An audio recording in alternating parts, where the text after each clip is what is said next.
既然所有的生命都要死亡，那么生命的意义是什么呢？其实要想知道生命的意义是什么呀，首先我们得知道什么是意义。根据百度百科的解释啊，意义是人对自然或社会事物的认识，是人类以符号形式传递和交流的精神内容。如果这个回答显得过于抽象，不妨我们从使用意义的其他场景来思考这个问题。因为没有目标，容易让人觉得毫无意义。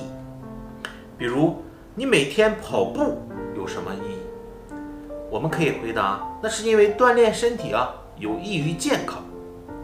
所以从这个场景中啊，能看出来，当我们明白自己所做的事是服务于一个确定的目标时，我们通常不会有意义上面的焦虑，我们会将主要精力放在实现目标上。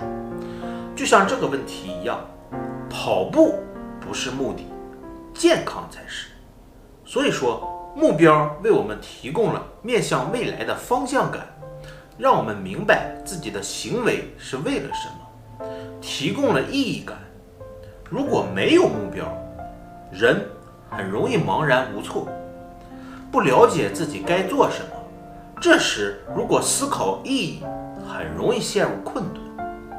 为了脱离这种情况啊，人会为自己寻找某些目的。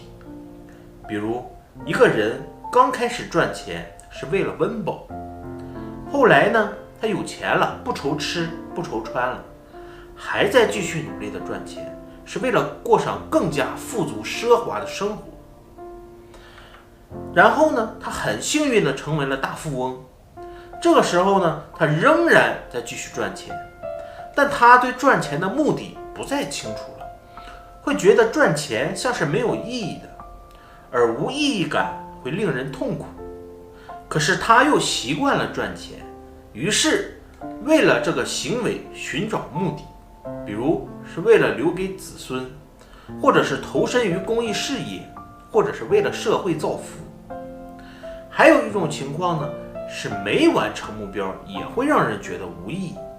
举个例子，你为什么不开心？因为我在面试的最后一轮被淘汰了，这段时间的努力都毫无意义了。这个场景说明啊，即便有了明确的目标，人很少受到意义感的侵扰，但是意义感的持续和确定还要面对最终结果的考验。说人话就是，如果实现了目标，之前的行动或者是手段就是有意义的，而如果失败了，之前的行动基本上就失去了意义。当然，有时我们会从失败经历中寻找其他的意义进行自我安慰，但这个不在本次的讨论范围啊。所以从目标这个角度谈意义的话，我们需要目标来帮助自己获得意义感。在结果上，实现目标有助于之前意义感的最终确定。同时呢，在一个目标完成后啊，我们又需要另外的目标来继续引导我们的生活方向。这样呢，不断的更迭一个一个目标，大多是我们生命的阶段性目标。而当我们询问生命的意义时，我们再将全部人生视作为一次行动或者一个事件。我们想知道的是，人这一辈子的最终极的目的是否存在，也就是说，它是否是唯一的。那么这个终极目的的来源是什么呢？是在人类生活之外，还是在人类的生活之中呢？有些人可能觉得人生的终极目的不在自己生活的俗世之中，而是来自超自然的层面。比如有人觉得世界上存在一个比人类更高级的存在，那就是神。而人的意义呢？人的最终目的呢？是神所赋予的，也是神所规定的。人活了一辈子，是为了经历众多的考验，最后呢接受审判，来确定是否进入天堂或者是坠入地狱。这种想法在很多宗教中都曾经出现了。而还有一些人认为呢，不存在更高的存在，也就是说，他们不认为会有其他维度的空间或者生命。人在最初诞生的时候没有被预先赋予某些本质，也没有谁来规定我们的生活方向，也没有谁来决定我们的价值。所以呢，人的价值只能由自身来创造和认定。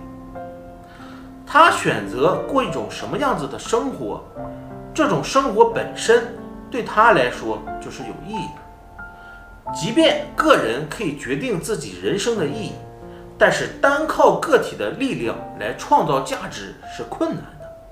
所以有些人从人类文化中普遍受到认定的价值中去寻找自己认同的部分，也就是因为你出生时并没有人告诉你你这辈子应该做些什么，你可以像个战士一样为了祖国和民族大义血洒边疆，你也可以悠然自得的到处瞎逛一辈子，你还可以饱览历史，与其流传千古的思想变成伟大的思想家。我们出生就在走向死亡，我们的生命也没有意义，所以想做什么就去做吧。比如有些人选择一种以美学为向导的生活，而有些人呢则觉得充满道德的伦理生活比物竞天择式的人生更值得自己去努力。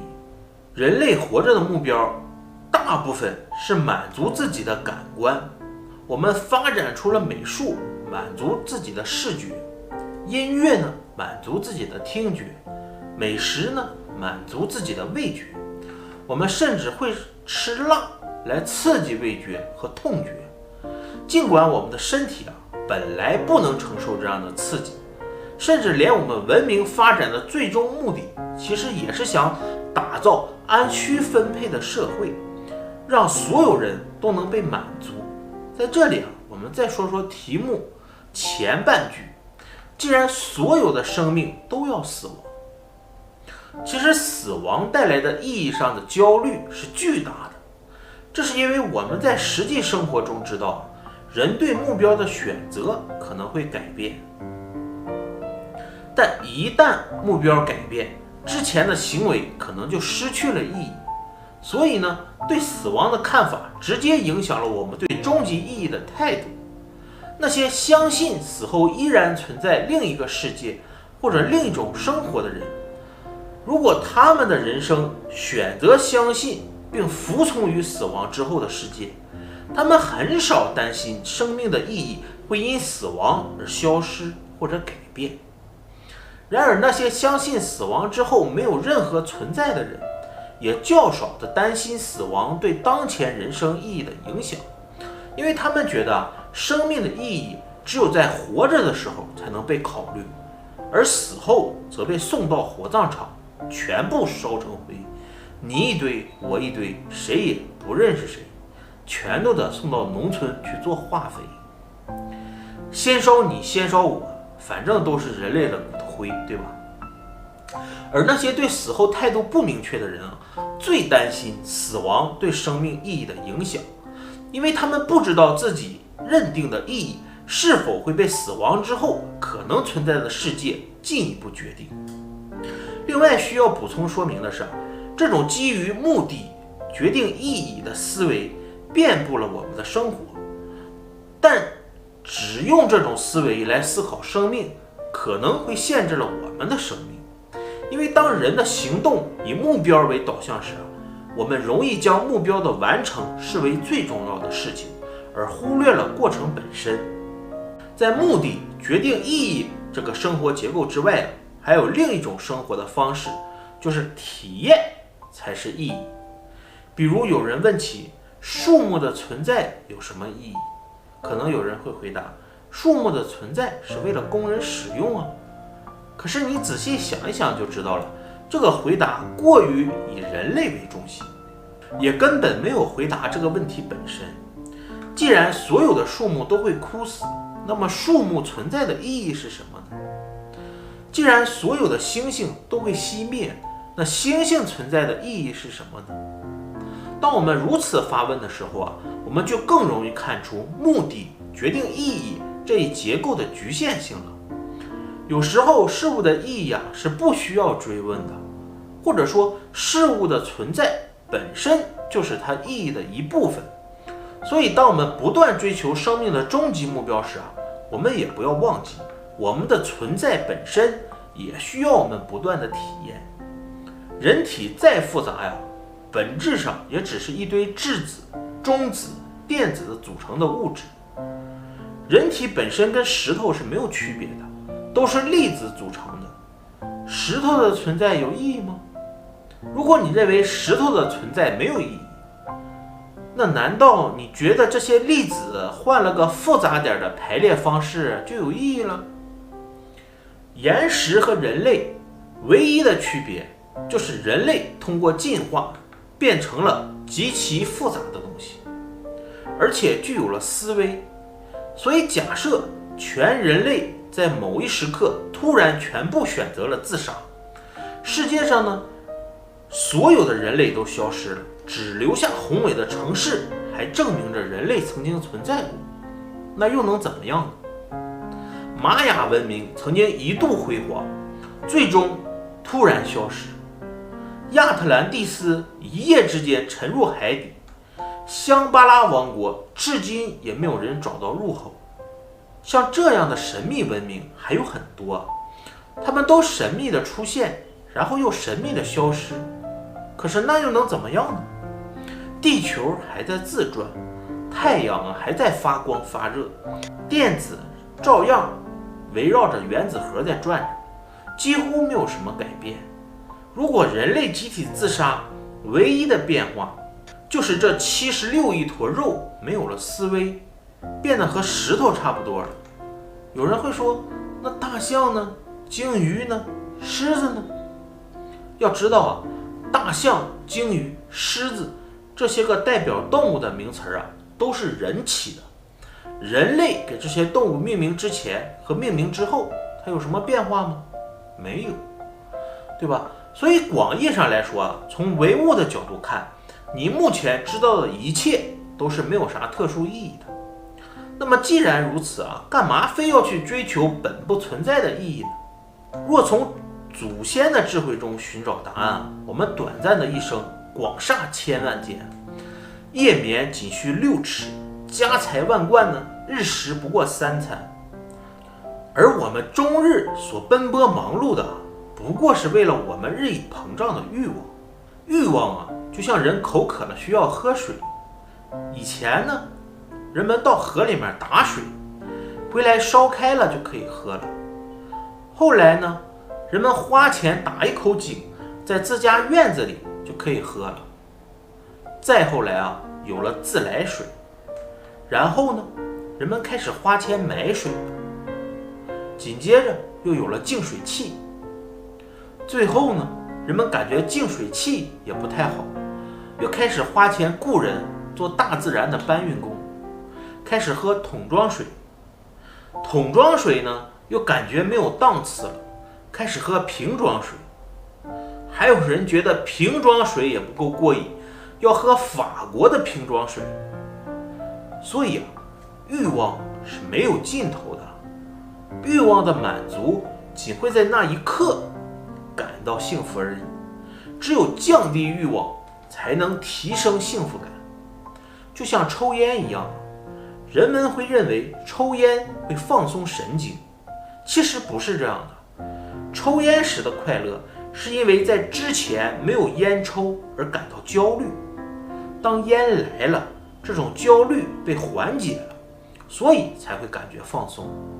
就像你在无烟的机场被困了6个小时，这个时候你离开候机厅，点燃一根烟，绝对对生活又重新燃起了希望。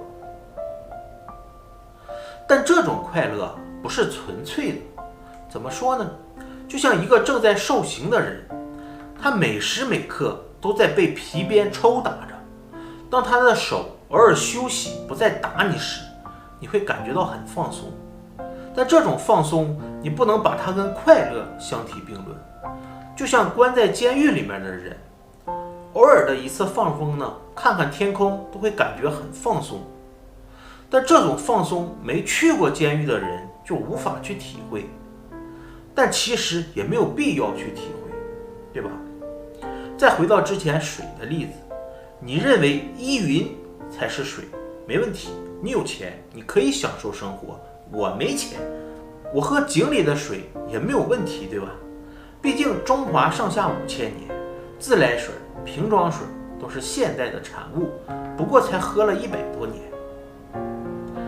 但是喝井水的现在不想去喝井水了，也想去喝依云了，那么烦恼和痛苦自然也就随之而来了。说的再通俗一点就是300年前，城墙高，皇城远，老百姓呢就是老百姓，财主老爷的事只是道听途说，作为饭后的牙祭罢了。而现在呢，通讯发达了，财主老爷们开始直播炫富了。